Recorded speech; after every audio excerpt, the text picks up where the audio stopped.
So the French had a different style of colonization than either the Spanish or the English. And as a result, the natives that lived in what's now Canada, they had a very different experience, although there was some violence. So the earliest encounters that French people had with natives were a community called the Beothuks, who lived in what's now Newfoundland, and then occasionally the Abenaki, who lived in Maine and north of there. And relations would be okay as long as they engaged in a reciprocal trade, and bad when the Europeans would try to, or when the French would try to capture natives as slaves. So that caused the Beothuks to start retreating every time they saw a European ship because they were afraid they might be captured and put into slavery. The Abenakis continued to trade with the French, but demanded the Europeans stayed in their ship or stay in their ships, which they complied with at first. The French began to make inroads with various goods that they would bring, especially metal goods, copper beads, glass or copper bells, glass beads, mirrors, things that they thought were toys, but the natives quite valued. The first natives further inland in Canada to meet the Europeans were the ones who lived in two cities named Stadacona and Hochelaga, which are now the locations of Quebec City and Montreal, Canada. And the French explorer Jacques Cartier had traded with the Stadacona and the Micmacs of the interior, gained their trust, and then captured two sons of the Stadacona chief and then took them back to France. Under questioning that was probably torture, the captives told the French authorities that if they continued traveling down the St. Lawrence River, they would at some point reach a great sea. And what the French really wanted to find was that passage through the Americas into the Pacific Ocean. They would never find that, but what they probably did find was a route to to the Great Lakes. And so Cartier went back. He took his captives back with him, and the Stadacona natives were happy to see their chief's sons returned, but they didn't want Cartier to go any further. They told him, we're done with you.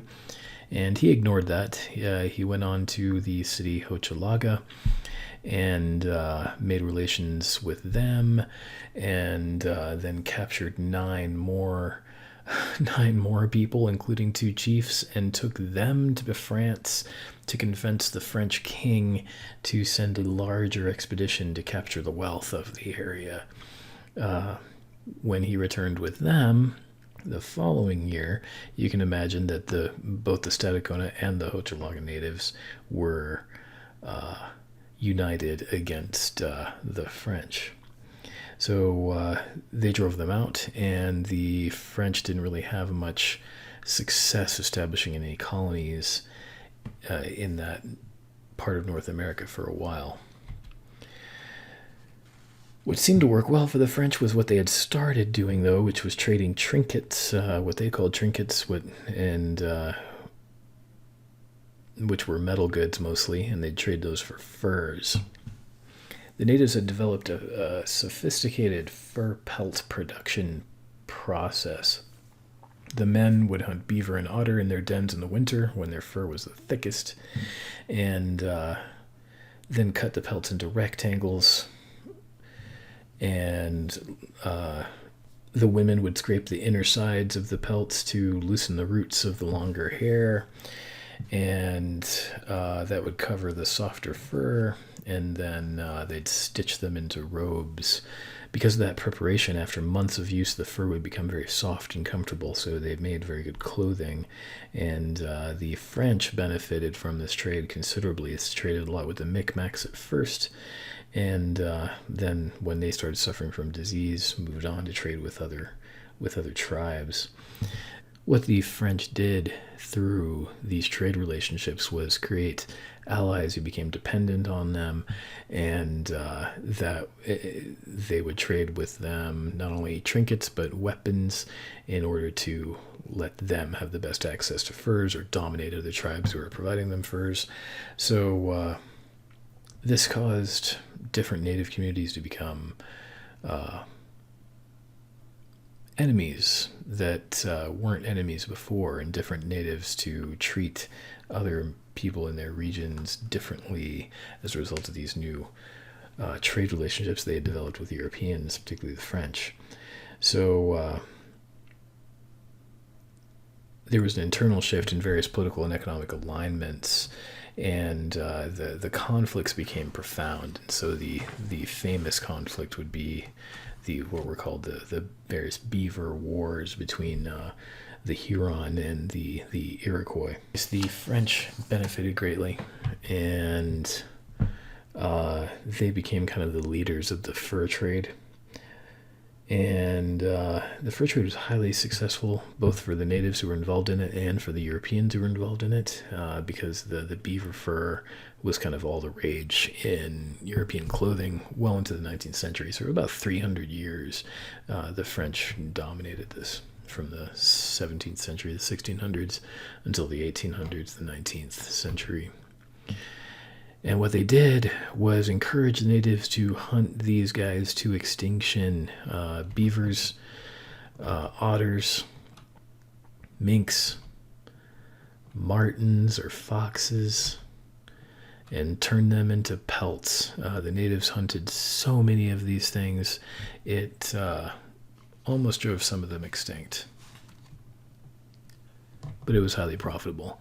You turned those furs into expensive clothing that the European upper classes would pay good money for. So by 1600, after about 120 years of contact, by this point, Indians and Europeans are no longer strangers to each other across North America. The Spanish conquistadors had engaged the largest conquest of empires, and they were assisted because there was an imperial system to take over. Ironically, these most powerful empires were the most like European countries. But in any case, pretty much nowhere in North America were Europeans and natives completely strangers. There would have been some natives who hadn't met Europeans, obviously, the further inland you went. But most natives by 1600 heard of Europeans and knew about them and kind of what they were about. Europeans did still have to gauge in reciprocity. Trade was very beneficial where they could set it up, and if they set up trade, they still had to engage in those reciprocal relationships. It wasn't possible to just dominate everywhere. The Inca and the Aztec situations were kind of these flukes, really lucky, really. And despite how much they tried, the Europeans could not repeat that experience. So throughout the century, North American natives further north of Mexico, they mostly resisted European conquest. And instead, they forced Europeans to operate on favorable terms to them. Natives very much enjoyed European goods, but Europeans very much enjoyed native goods as well, such as the crops and the furs. So as the 17th century began, 1600s, natives began to suffer more from disease that would ravage native communities. So the Micmacs, for example, who had once benefited from trade from the French, they were decimated. And then the French moved on to various other groups like the Huron, other Algonquin-speaking groups. So some natives were able to benefit from those relationships, while others seemed to be harmed by them. Still, though, the first 100 years of contact makes up 20% of the time between 1492 and today, and it wasn't at all clear after this 20% of that time what exactly was going to happen. Most natives were pretty confident north of Mexico that they would remain in control of their territory. And the big question was, if they contacted Europeans, would disease follow?